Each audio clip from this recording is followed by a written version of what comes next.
જયંતિના પાવન અવસરે સુરતના ડોબરિયા પરિવારે કર્યું અંગદાન, 5 લોકોને મળ્યું નવજીવન। આજે આપણે વાત કરીશું એક એવા પરિવારની જેમણે જાનકી જયંતિના પાવન અવસરે માનવતાનું ઉત્તમ ઉદાહરણ પૂરું પાડ્યું છે। સુરતના ડોબરિયા પરિવારે તેમના સ્વજનના અંગોનું દાન કરીને 5 લોકોને નવજીવન આપ્યું છે।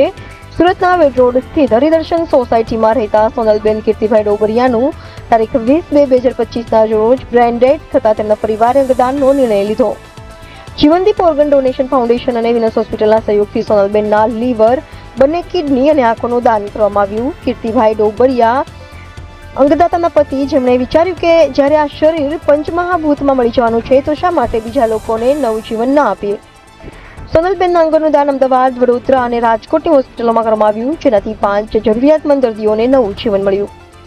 ગુજરાત પોલીસે અંગોને સમયસર હોસ્પિટલ સુધી પહોંચાડવા માટે ગ્રીન કોરિડોર બનાવ્યો હતો। ડોબરિયા પરિવારના આ માનવતાભર્યા કાર્યને અમે બિરદાવીએ છીએ। અંગદાન એ ખરેખર સર્વશ્રેષ્ઠ દાન છે અને તેમના આ નિર્ણયથી અનેક લોકોના જીવનમાં પ્રકાશ પથરાયો છે।